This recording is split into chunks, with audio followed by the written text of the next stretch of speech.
Welcome to Spotlight on Bensenville. I'm Joellen Ritter, Village Trustee. Thanks for joining us this evening. Tonight we have with us Army veteran Richard Duzinskas and his dog Spanky. Thanks for joining us. Thank you. Glad to be here. Glad to have you and Spanky here with us. So why don't you tell us where your service dog came from? He came from a nonprofit organization called War Dogs Making It Home, and they are based in Chicago. Been around for a couple of years now, and Morgan's Dogs is the home business, I guess you could say, the trainer. That's her business, and she volunteers her training hours and her time to train our dogs near Belmont and Damon. Okay. Training facility across the street. Okay, so it's called War Dogs Making It Home. Yes. And can you tell us what they specialize in? They specialize in service dogs for veterans of all eras, ranging from, we have a lot of Vietnam vets to current war veterans. And they specialize with dogs for mobility. That's where you got your bigger dogs from, your German Shepherds and Great Danes. But they also specialize in PTSD, post-traumatic stress disorder, and TBI, traumatic brain injury dogs. So he will help me with all of those medical issues that I have. Okay, okay. And where does Spanky help you with, if you don't mind me asking? Kind of what is his specialty to take care of you? He primarily helps me with the PTSD and the TBI. You know, part of PTSD, there's a whole realm of different things that qualify you for PTSD. Anxiety is one of them, anger management. So what he'll do is he distracts me when I'm angry because he senses the chemical change in my body, and he'll either paw at me, he'll lick me, he'll do whatever he has to do to distract me. And during an anxiety attack or when we're out in public, with having a physical injury, lots of people would stare at me. Now they don't stare at me, they stare at the dog. So without even knowing it, just by him being there, he's doing his job. Okay, so he's taking the attention off of you. Yes. And people are looking at your cute dog. Yes. So that gives you less anxiety? Exactly. Okay. And it really helps me function in society. Okay. All right. With the TBI, he will remind me to take medication. He knows my schedule. If I don't take it at a certain time, he'll knock it off the nightstand if he has to remind me to take it. Okay. So you said he can note your chemical reaction change. So Mm-hmm. does he just calms you by being next to you? Does he kind of rub up against your leg? How do you feel that calming effect from the dog? Well, we do have a command called lay, and what that command is I can sit down on the ground and he will come up and cuddle or lay on my chest. Okay. And the warmth and the pressure and the weight of him laying on my chest, just like a mother with a child, will ease the anxiety. Or he will lick me. He'll just do something cute so that I notice him, or he'll do whatever he has to do to distract me. To distract you, Mm-hmm. to get you to kind of ease Exactly. your anxiety. Okay. Mm-hmm. So it sounds to me like that's pretty involved. How much does it cost to get a dog to be trained to be able to do that for you or anybody else that? The average training costs between $20,000 and $25,000 per dog, but because it's a nonprofit and they rescue their dogs, they're not bred for this, they have gotten the cost down to about $5,000 per dog. And they get all the dogs from kill shelters, they get them from natural disasters, they rescue them. So they range in all shapes and sizes, from a Yorkie, all the way up to a German Shepherd. And what kind of dog is yours? A Pekingese mix. Okay.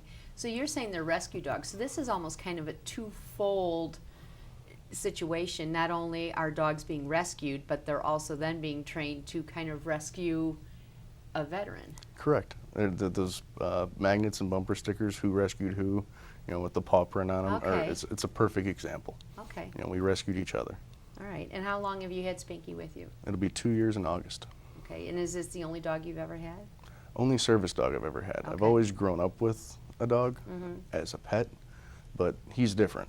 He's the only one for me. So my son and my wife don't interact with him. He's strictly for me. And that makes sense to me, because earlier we brought some water in for him to have, and you had said that unless you placed the water for him, he wouldn't drink if anybody else did. Correct. Then. Mm-hmm. So he only responds to your commands and nobody else's. Correct. I can give him verbal commands, I can give him hand signals, I can train him with or without the leash. He's just constantly in tune with what I need. He'll constantly look up at me and asking for permission. Okay. Okay, or what's next. All right. How long and you live here in Bensenville, correct? Yes. Okay. How long have you lived here in Bensenville? Wife and I bought a house in the White Pine subdistrict about 3 years ago. Okay.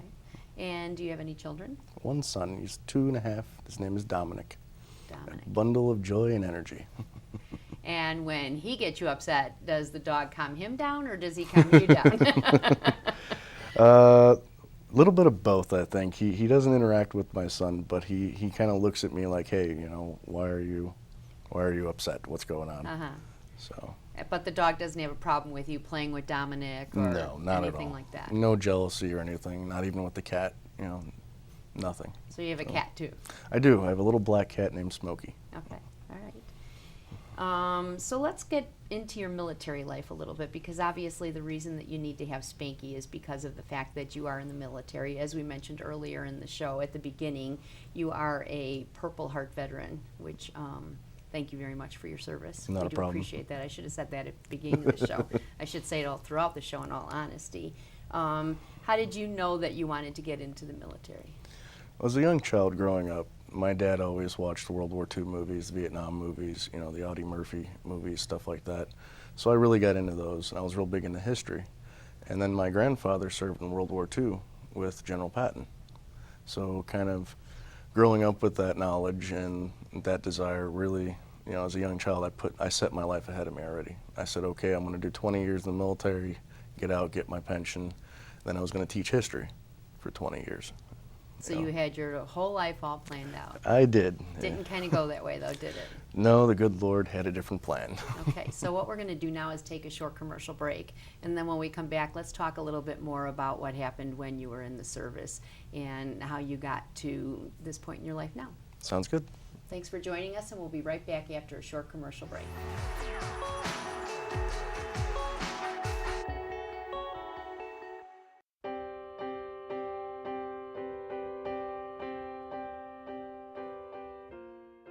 Hi, I'm Village President Frank Soto.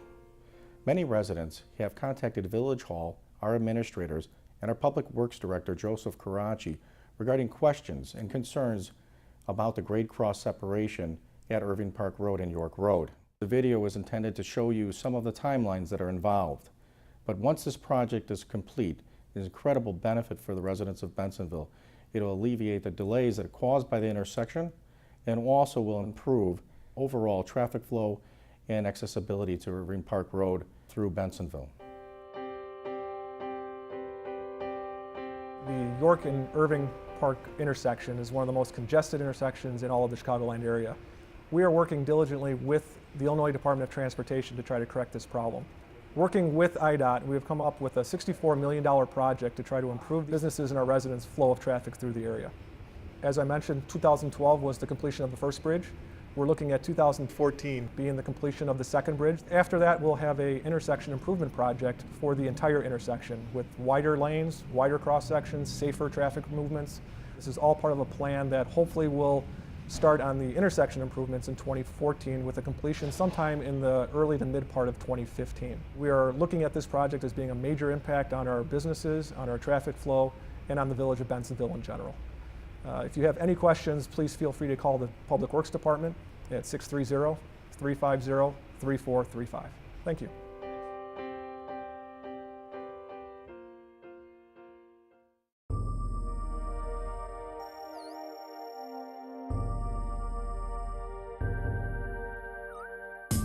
The Water's Edge Aquatic Center is conveniently located in the Redmond Recreational Complex in Bensenville. The Water's Edge is home of Fenton High School and Wahoo swim teams, featuring an indoor 8-lane lap pool and diving well. The Aquatic Center is available for private functions and parties. Learn to swim, stay in shape, or enjoy recreational swimming year-round at the Water's Edge Aquatic Center. You're watching Bensenville Community Television. Stay classy, Bensenville. The Bensenville Community Library, serving a community of readers. Whether you're old or young, a lover of words, music, or computers, the library has something for you.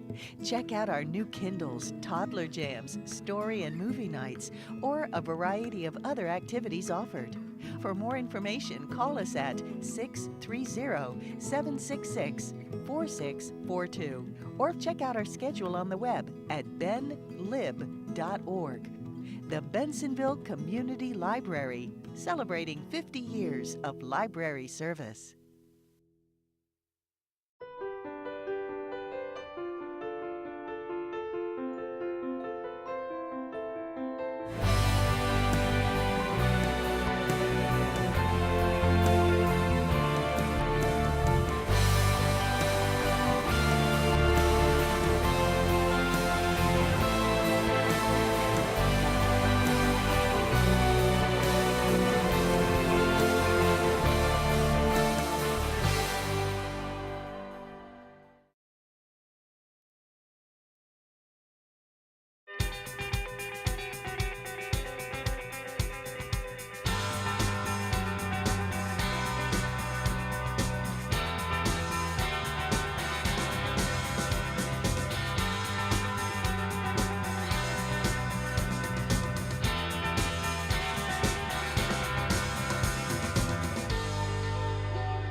As one of Chicagoland's premier ice skating facilities, The Edge is home to the Chicago Steel and Robert Morris Eagles, featuring 3 sheets of NHL regulation size ice, offering skate programs for hockey players, figure skaters, and recreational skaters of all ages. The Edge is also available for private functions and parties accommodating from 10 to 200.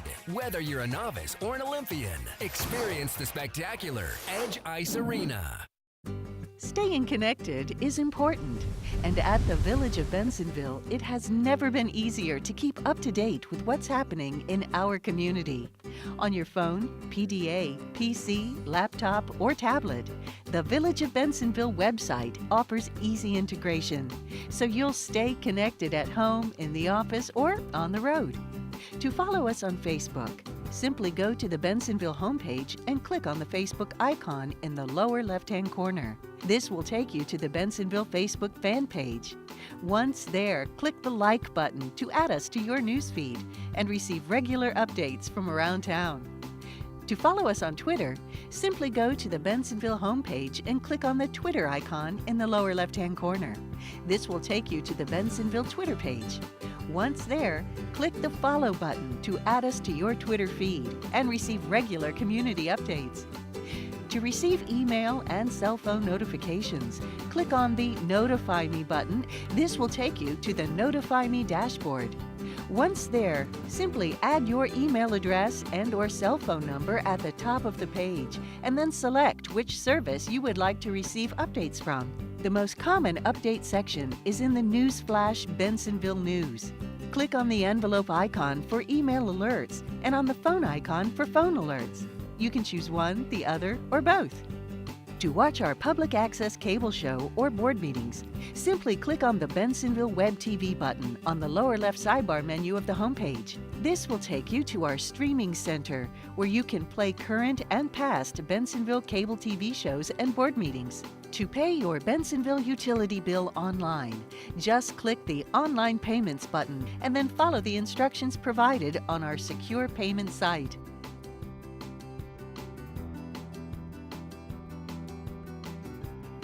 If you have any problem, concern, or question to tell the village, then click on the Bensenville Action Hotline button. This will take you to the Action Line dashboard, where you can explain your issue and receive a response within 48 hours once you have clicked the Submit button at the bottom of the page.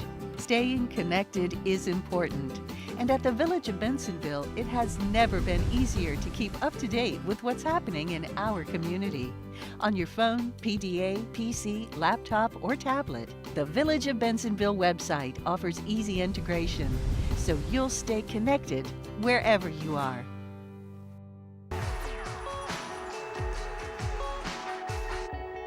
Welcome back to Spotlight in Bensenville. Again, I'm Joellen Ritter, Village Trustee. And this evening tonight we have joining us Army veteran Richard Duzinskas and his service canine.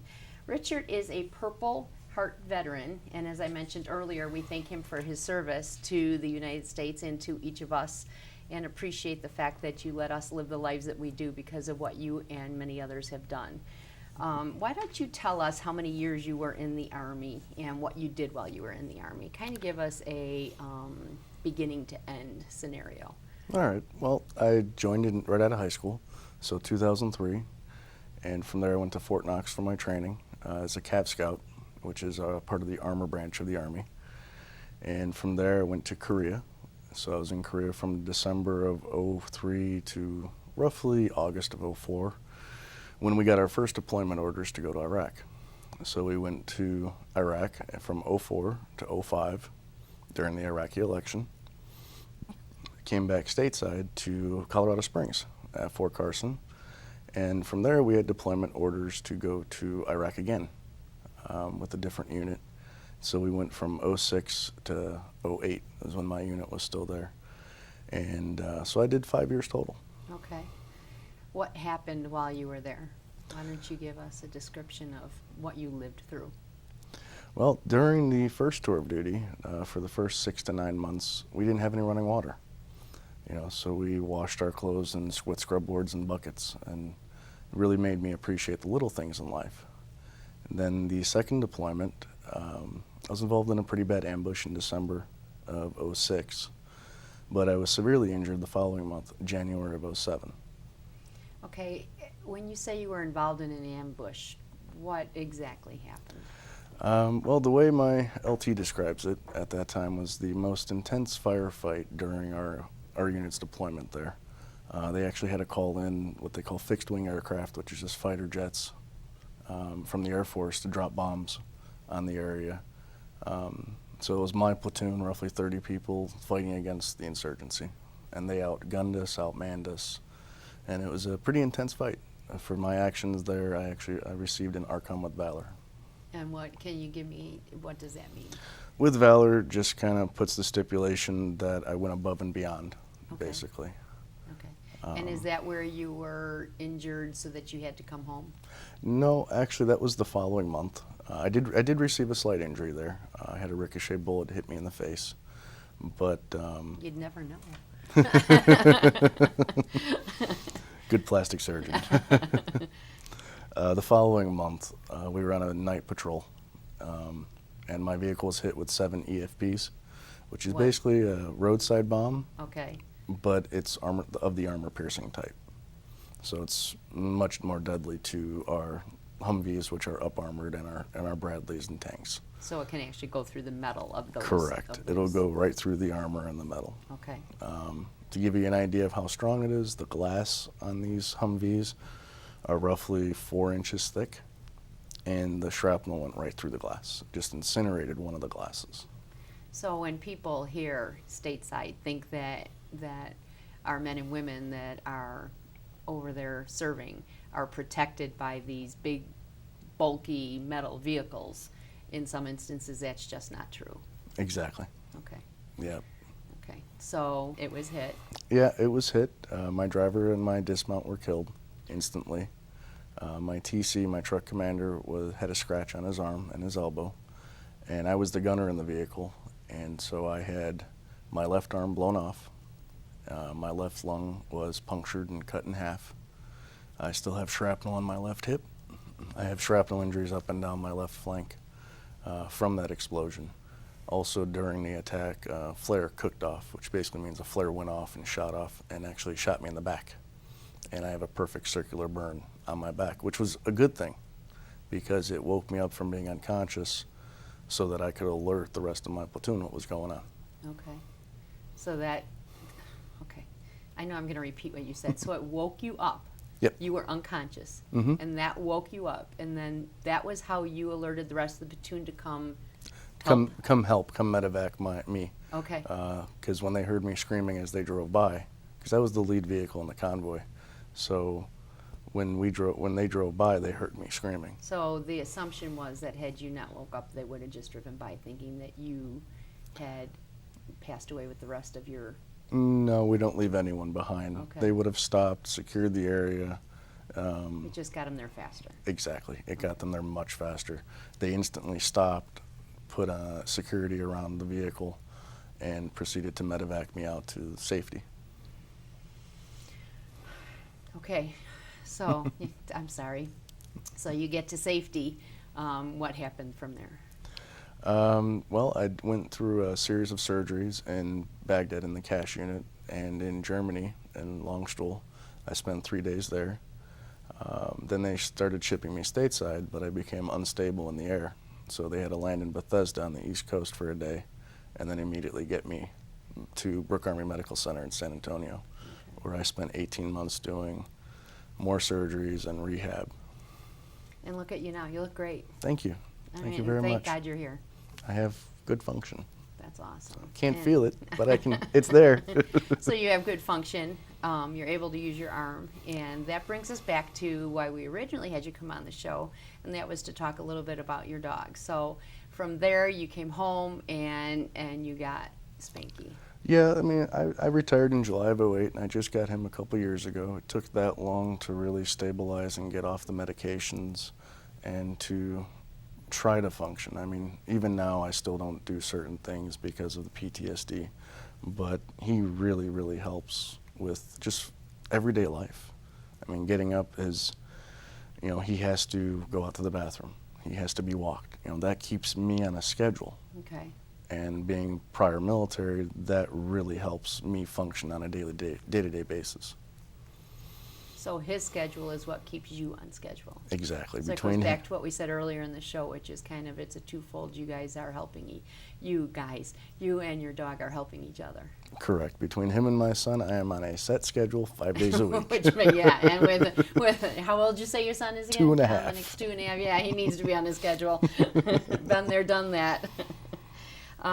Okay, so people have trauma in their lives, and you seem to have really been able to bounce back from it. Do you think you've changed for the better or for the worse because of what happened? Well, I wouldn't change anything, so definitely for the better. Initially, you know, you change as a person individually for the worse, because you always go through the worst before you get better. Okay. But because of and through my injuries, I've met my wife. She was good friends with my driver that was killed, so I met her at a memorial birthday party for him in California. I drove from Chicago to California. You know, I have a beautiful 2-year-old son, you know, a nice home. I'm able to help my parents out. They're going to be moving in here in my house in a couple months. Okay. So lots of things have Are your happened parents for the from around good. this area? They're not. They were actually born and raised in the city. They're still living there now as we speak. Okay. And they're going to come move in with you? They're coming in and moving in. Well, that's pretty cool. I think. Well, it was the wife's idea, but it's going to work, you know. I'm sure it'll be just fine. I'm sure it'll be fine. So, I have one last question for you, and you wanted me to specifically ask you this, so I'm going to go ahead and ask it now. And I don't know the answer to this, so I'm going to find out. I heard you have a challenge for our viewers. You want to tell us what that is? I do. I typically challenge all students and viewers, because I visit schools during the year as well, to go one day with their arm behind their back for 24 hours without using that arm. And it can be the non-dominant arm, and that's what I do every day. I either find ways to utilize what function of my arm I have, or I compensate with my right arm. But that's what I want people to do. Go 24 hours without using one of their arms. So, no matter what happens, there's a way to survive. Exactly. Okay. Thank you so much for being with us, Richard. And thank you for bringing Spanky, obviously. And thank you so much for everything that you have gone through and what you did, and for your service to your country. Well, thank We you very really much. appreciate it. Thank you for having me. Thank you very much. Thanks for joining us this evening, and have a great night, and we hope to see you back here at Spotlight of Bensenville next week.